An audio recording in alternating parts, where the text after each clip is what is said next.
മനുഷ്യരെ കൊന്ന് വൃക്ക അടിച്ചു മാറ്റുന്ന ഡോക്ടർ അറസ്റ്റിലായി. ഡോക്ടർ ദേവേന്ദ്ര ശർമ്മ ആണ് ഇപ്പം രാജസ്ഥാൻ പോലീസ് അറസ്റ്റ് ചെയ്തത്.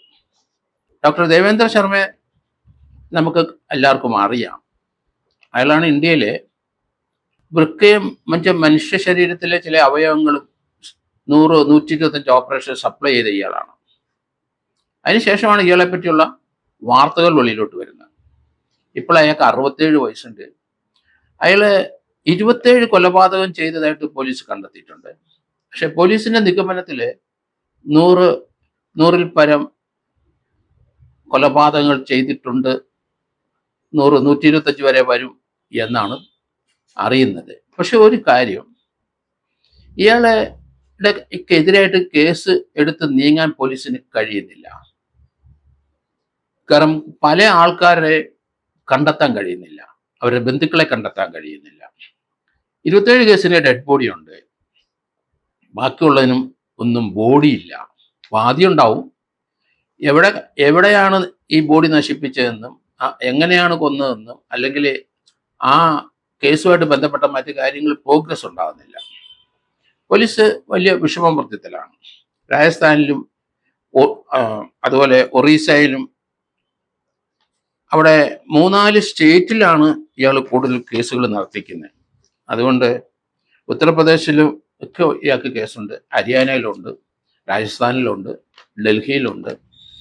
പക്ഷേ 27 കേസ് പോലീസ് തെളിയിച്ചിട്ടുണ്ട്. ആ 27 കേസിനകത്ത് ഇയാൾക്ക് ശിക്ഷ ലഭിച്ചിട്ടുണ്ട്. ഇയാൾ ജയിലിൽ കിടക്കുകയായിരുന്നു.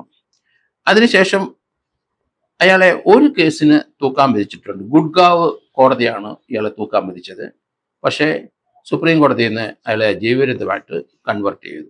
ഇയാളെ ഡെത്ത് ഡോക്ടർ എന്നാണ് അറിയപ്പെടുന്നത്. ഇയാളുടെ മോഡസ് ഓപ്പറാൻഡി വളരെ വ്യത്യസ്തമാണ്. ഇയാൾ 1984 ബീഹാറിൽ നിന്ന് BAMS പാസ്സായി. Bachelor of Ayurveda medicine and surgery. അതാണ് ഈ ശർമ്മ, ഡോക്ടർ ദേവേന്ദ്ര ശർമ്മ പാസ്സായി ഡോക്ടറായത്. 84 ഇയാൾ രാജസ്ഥാനിൽ തന്നെ പോയി. ഇയാളെ നാട്ടിലെത്തി, അവിടെ ക്ലിനിക്ക് തുടങ്ങി. അവിടെ 10 വർഷത്തോളം ക്ലിനിക്ക് തുടങ്ങിയിട്ട് രക്ഷപ്പെട്ടില്ല ഇയാൾ. വീണ്ടും 94-95 കാലഘട്ടത്തിൽ ഒരു ഗ്യാസ് ഏജൻസി കൊടുത്തു. ക്ലിനിക്കായെ കൊണ്ട് പക്ഷെ ഒരു ഗ്യാസ് ഏജൻസി തുടങ്ങി. അത് വലിയ നഷ്ടത്തിലായി. അതിനുശേഷം ഇയാൾ വ്യാജ ഗ്യാസ് ഏജൻസി തുടങ്ങി. തട്ടിപ്പ് തുടങ്ങുകയാണ്.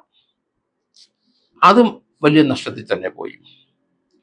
പിന്നീട് ഇയാൾ ടാക്സി ഡ്രൈവർമാരെ കൊന്ന് വാഹനം വിൽക്കാൻ തുടങ്ങി. അങ്ങനെ 1-2 കേസ് പിടിച്ച് ജാമ്യത്തിറങ്ങിയപ്പോൾ മനസ്സിലായി ഡെഡ് ബോഡി കിട്ടിയ പ്രശ്നമാകുന്നു. അതിന് അയാൾ ഒരു പുതിയ മാർഗം കണ്ടെത്തി. അയാൾ ഉത്തർപ്രദേശത്തിലെ ഗാസ്ഗഞ്ച് എന്ന് പറഞ്ഞ സ്ഥലമുണ്ട്. അതിനടുത്ത് അസാര കനാൽ, ഒരു കനാൽ ഒഴുകുന്നുണ്ട്. ഗാസ്ഗഞ്ചിലെ ഈ കനാലിലെ ധാരാളം മുതലുകളുണ്ട്. ഇയാൾ കൊല്ലുന്ന ആൾക്കാരുടെ ബോഡി അവിടെ കൊണ്ടുവന്നിട്ട് കഷ്ണങ്ങളാക്കി ഇയാൾ മുതലക്കിട്ട് കൊടുക്കും. അതുകൊണ്ട് പല ഡെഡ് ബോഡിയും നമുക്ക് പോലീസിന് കണ്ടെടുക്കാൻ കഴിഞ്ഞില്ല, സാധിക്കുന്നില്ല. അതൊക്കെ മുതലുകൾ തിന്ന് തീർത്തു.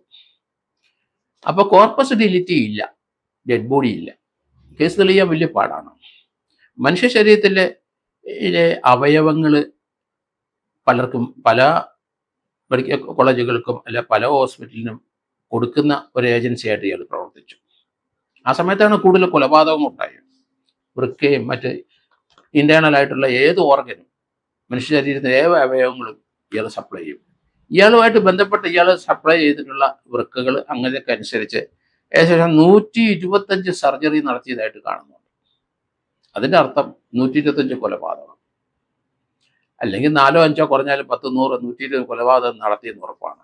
27 കേസുകൾ മാത്രമാണ് ഇയാളുടെ പേരിൽ ഇപ്പം ചാർജ് ഷീറ്റ് വന്നിരിക്കുന്നത്. പല കേസും ട്രയൽ സ്റ്റേജിലും പല കേസും ശിക്ഷിച്ചു.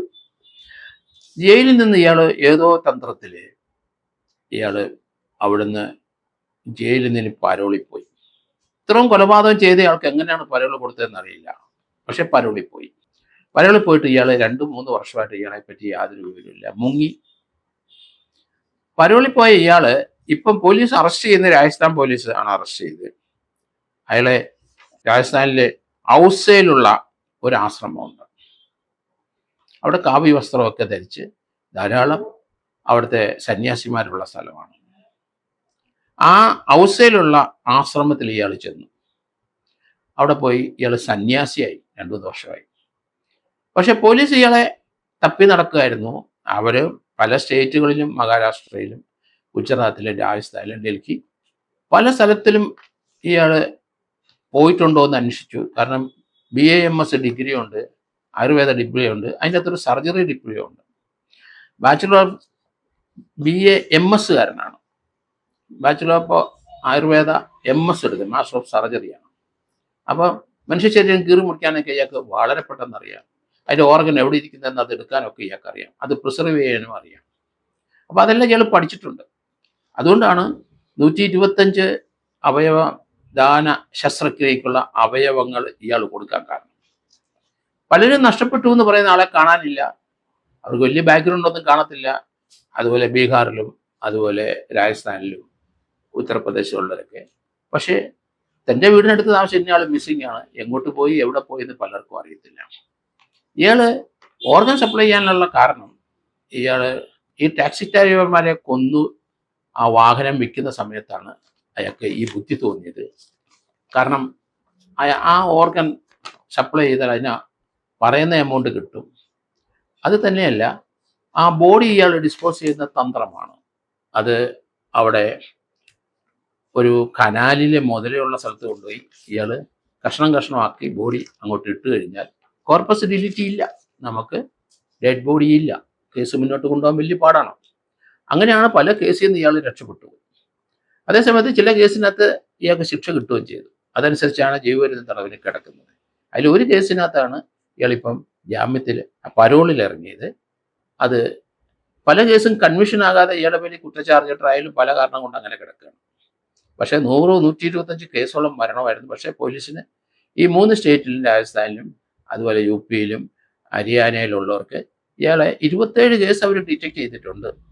പക്ഷെ അതിനകത്ത് ചില കേസുകളാണ് അയാൾക്ക് ശിക്ഷ വന്നത്. ഇപ്പോൾ ഏകദേശം 67 വയസ്സുണ്ട്. അത് ഇന്ത്യയിലെ പല സ്ഥലത്തും പിന്നെ ഇതുപോലുള്ള ആരോപണങ്ങൾ പലരുടെ പേരിൽ വരുന്നു. കാരണം ഇയാളാണ് അത് തുടങ്ങി വെച്ചത്. ഡെത്ത് ഡോക്ടർ എന്നാണ് ഇയാളെ വിളിക്കുന്നത്. കാരണം ഓർഗൻ ഇയാൾ അടിക്കും. അയാൾ സാമ്പത്തികമായിട്ട് ക്ഷയിച്ച് വന്നപ്പോഴാണ് ഇതുപോലെ ഓരോ കുറ്റകൃത്യത്തിലോട്ട് അയാൾ ചെന്ന് ചാടുന്നത്. ഏതായാലും ഇന്ത്യയിലെ ഞടുക്കിയ ഒരു സീരിയൽ കില്ലറാണ് ഇയാൾ.